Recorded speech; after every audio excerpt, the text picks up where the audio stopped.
இப்பேற்பட்ட பராக்கிரமசாலியான வாலிக்கு சுக்ரீவன் அப்படின்ற தம்பியும் ஒருத்தர் இருந்தான். ரெண்டு பேரும் பார்க்கறதுக்கு உருவ ஒற்றுமை அப்படியே இருக்கும். ஏன்னா வானர படைகளை சேர்ந்தவங்க. ஸோ உருவ ஒற்றுமை ரெண்டு பேருக்கும் அப்படியே இருக்கும். இந்த சுக்ரீவனுக்கு அண்ணன் மேலே அளவு கடந்த பாசம். ஆனால் ஒரு சம்பவம் நடந்தப்போ சுக்ரீவன் அங்கேருந்து அடித்து விரட்டப்படுறாரு அண்ணனாலேயே. அது என்னாச்சு அப்படின்னு பார்த்தீங்கன்னா, ஒரு தடவை ஒரு மிகப்பெரிய அரக்கனுக்கும் வாலிக்கும் இடையில ஒரு மிகப்பெரிய குகைக்குள்ளே சண்டை நடக்குது. அந்த சண்டை பல நாட்களை கடந்து போய்கிட்டே இருக்கு. ஒரு இடத்துல என்ன ஆகுது, வெளியே அந்த குகைக்கு வெளியே காவலுக்கு நின்றுட்டு இருந்த சுக்ரீவன் அண்ணன் வருவாரா மாட்டாரா அப்படின்ற பயத்திலேயே குகையோட நுழைவாளி எட்டடி பார்த்துக்கிட்டே இருந்தான். பல நாட்கள் கடந்த பிற்பாடு ரத்தம் குகைக்குள்ளேருந்து வெளியே வர ஆரம்பிச்சுது. இதனால் பயந்து போன சுக்ரீவன் குகையை ஒரு மிகப்பெரிய பாறையை வச்சு மூடிட்டு அங்கேருந்து அவனோட நாட்டுக்குள்ளே கிளம்பிடுறான். நாட்டுக்குள்ளே போனதும் மக்கள் கேட்குறாங்க, எங்கே வாலி மகாராஜா அப்படின்ட்டு. அப்போது சுக்ரீவன் நடந்ததை சொல்கிறான். இப்போ குகைக்குள்ளே ஒரு மிகப்பெரிய அசுரன் கூட அண்ணன் சண்டை போட்டுட்டு இருந்தார். வெளியே ரத்தமாக வந்துச்சு. அண்ணன் இறந்துருப்பார் நினச்சி நான் குகையை மூடிட்டு வெளியே வந்துட்டேன். ஏன்னா அந்த ராட்சசன் வெளியே வந்துட்டான் அப்படின்னா ஒட்டு மொத்தமாக நம்மளோட நாட்டை அழிச்சிடுவான். அந்த பயத்தில் தான் நான் குகையை அண்ணனோடு சேர்த்து மூடிட்டேன்னு அவன் சொல்லியிருக்கான். நாட்டு மக்களுக்கும் இந்த முடிவு புரிஞ்சுது. சரி, ஓகே, நமக்காக தான் பண்ணியிருக்கேன்னு சொல்லிட்டு, அரசன் இல்லாமல் ஒரு நாடு இருக்கக்கூடாது, நீ அடுத்த அரசராக பதவி ஏற்றுக்கோ அப்படின்னு சொல்கிறாங்க. சுக்ரீவனுக்கும் ஒரு இன்ப அதிர்ச்சியாக இது அமைஞ்சிடுச்சு. அவரும் அங்கே போகிறாரு. பட்டாபிஷேகம் அவருக்கு நடக்குது.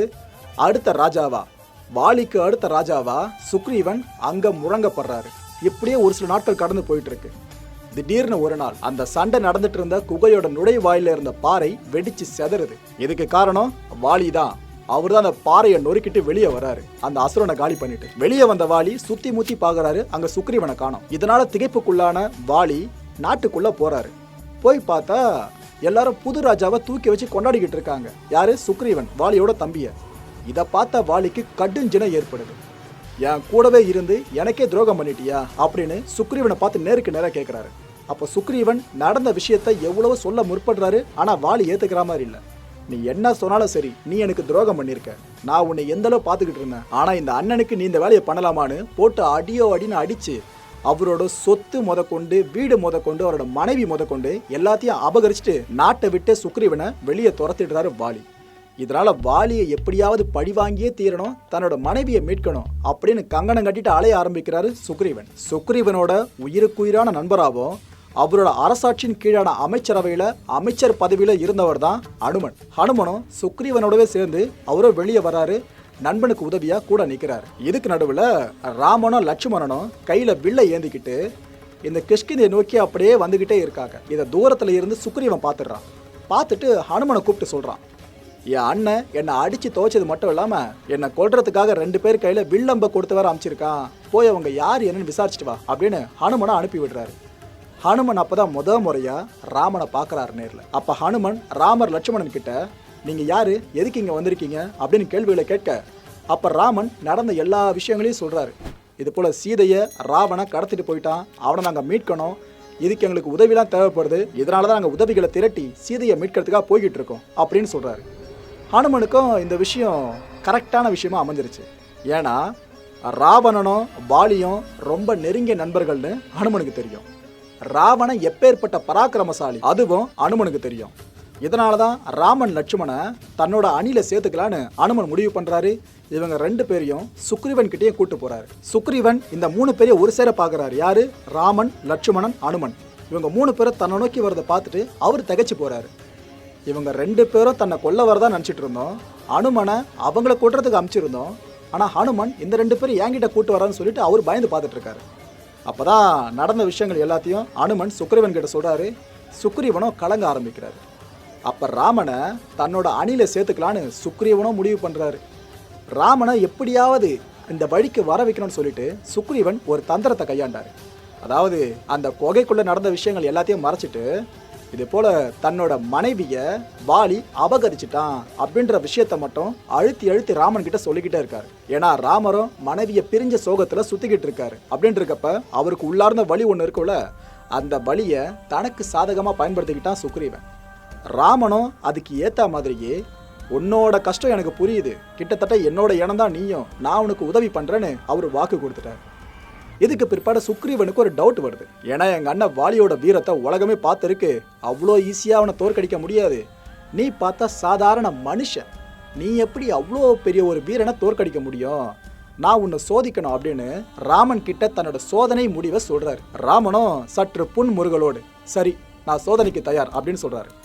அப்போ சுக்ரீவன் என்ன சோதனை வைக்கிறார்னா, 7 மரங்களை வரிசையாக வச்சுட்டு நீ விடுற ஒரு வில் இந்த 7 மரங்களையும் தொலைச்சிட்டு போகணும். ஏன்னா எங்கள் அண்ணனை பொறுத்த வரைக்கும் 7 மரங்களையும் வில்லா மாற்றி அதை அம்பளை வச்சு எய்துற அளவுக்கு திறமை படைச்சவன்.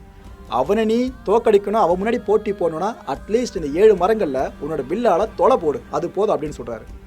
ராமனும் வில்லை எடுக்கிறாரு, அம்பளை கோர்க்கிறாரு, அதை எய்துறாரு. அதை மட்டும்தான் எல்லாரும் பார்த்துருக்காங்க. வில்லு எங்கே போச்சு, எப்போ ராமன் கையிலேயே திரும்ப வந்துச்சுன்னு யாருமே பார்க்க முடியல. அந்தளவு வில் வேகமாக செயல்பட்டுருக்கு. 7 மரங்களை மட்டும் கிடையாது, 7 மலைகளை இந்த வில் குடஞ்சிருக்கு.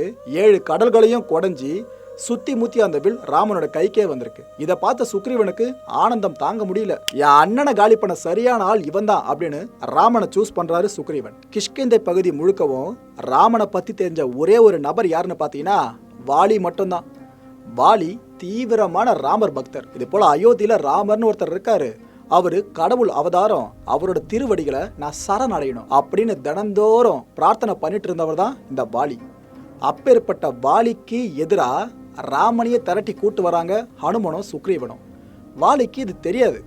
என்ன பண்ணிட்டு இருக்காரு, ஒரு தடவை கோட்டைக்குள்ள இருக்கிறப்போ அவரோட மனைவி அவசர அவசரமா ஓடி வந்து வாலி கிட்ட சொல்றாங்க, இது போல உங்க தம்பி சுக்ரீவன் கூட ஹனுமன் வராரு, ஹனுமன் கூட யாரோ 2 பேர் வராங்க அப்படின்னு சொல்றாங்க. இதை கோட்டையில இருந்தபடியே வாலியும் எட்டி பார்க்கறாரு.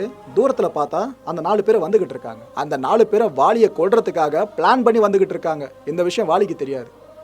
ஆனா வாலி தூரத்துல பார்த்ததை கண்டுபிடிச்சிட்டாரு, வர்றது ராமன் அப்படின்ற விஷயத்த. உடனடியாக அவரோட மனைவியை பார்த்து கத்த ஆரம்பிக்கிறாரு, கையை ஓங்கிக்கிட்டு கத்த ஆரம்பிக்கிறாரு. இதே வேற யாராவது ஆண் மகன் இந்த இடத்துல இருந்து யாரோ 2 பேர் வராங்கன்னு சொல்லியிருந்தா அவங்கள இந்நேரத்துக்கு நான் கொண்டு போட்டிருப்பேன். ஏன்னா வர்றது என்னோட கடவுள் ராமர், அவரை பார்க்கறது என்னோட பெரும் பாக்கியம். அவரை போய் யாரோன்னு நீ எப்படி சொல்லலாம், அது இதுன்னு சத்தம் போட்டுட்டு அப்படியே கோட்டையிலிருந்து கீழே இறங்கி ஓடி வராரு. ஓடி வந்த வாலி ஒரு இடத்துல திகைச்சு நிற்கிறாரு. ஏன்னா சுக்ரீவன் மட்டும்தான் அங்கே இருக்கான். ஹனுமனியும் கூட காணோம், ராமர் லட்சுமணன் 2 பேரையும் கூட காணோம். வாலிக்கு ஒன்றும் புரியல. அதுக்குள்ள சுக்ரீவன் என்ன பண்றான், டே அண்ணா வாடான்னு சொல்லி சண்டைக்கு கூப்பிட வாலியும் இருக்கிற பிரச்சனை விவகாரம்னு சொல்லிட்டு அவரும் சண்டை போட ஆரம்பிக்கிறாரு. 2 பேரும் சரிக்கு சமமா மோதிக்கிட்டு இருக்காங்க. மரத்துக்கு பின்னாடி ராமர் வில்லை எய்தறதுக்காக தயாரா நின்றுகிட்டு இருக்காரு. 2 பேரும் மோதல் ஒரு பக்கம் அதி தீவிர கட்டத்தை எட்டிக்கிட்டே போகுது. சுக்ரீவனுக்கு சம்மாடி விழுந்துகிட்டே இருக்கு. அதுக்கப்புறம் ஒரு கட்டத்தில் வாலியை மனமிறங்கி ஒழுங்கா போயிடு அப்படின்ட்டு சுக்ரீவனை அமுச்சு விட்டுறாரு. சுக்ரீவன் நடக்க முடியாம அங்கிருந்து அப்படியே நகர்ந்து கொஞ்சம் கொஞ்சமா வந்துகிட்டு இருக்காரு முன்னாடி. வாலி ஏமாற்றத்தோடவே தன்னோட கோட்டைக்கு திரும்புறாரு. ராமரை எப்படியாவது பார்த்துலாம் நினைச்சோம், கடவுளை பார்க்க முடியலன்னு சொல்லிட்டு அந்த ஒரு அதிருப்திலேயே கோட்டைக்கு திரும்பிடுறாரு. இங்க அடி வாங்கிட்டு வந்தான் பார்த்தீங்கன்னா சுக்ரீவன், அவன் ராமரை பார்த்து கேட்குறான், நம்ம திட்டப்படி நான் என் அண்ணனை வம்புக்கு இழுக்கணும், அவன் அடிச்சுக்கிட்டே இருப்பான், அந்த நேரத்தில் வில்லை எய்தி அவனோட மார்பை தொலைக்கணும், அதான் நம்ம 2 பேருக்குள்ள பேசிக்கிட்டோம். ஆனால் நீ எதுவுமே பண்ணாமல் மரத்துக்கு பின்னாடி மறைஞ்சு மட்டும் இருந்துட்டு இருந்தியா, எதுக்காக அப்படின்னு ராமன் கிட்ட கேள்வி கேட்டான். அப்போ ராமர் ஒரு கரெக்டான பதிலை சொன்னார். இது போல் நீங்கள் 2 பேரும் பார்க்கறதுக்கு ஒரே மாதிரி இருக்கீங்க. நான் வாலியை கொள்றதுக்காக வில்லை எய்தி அந்த வில் ஒருவேளை ஓ மார்பை தொலைச்சிருச்சுன்னா நீ செத்துடுவ, இதுக்காக தான் நான் வில்லை எய்தாமல் காத்திருந்தேன்னு ராமன் சொன்னார்.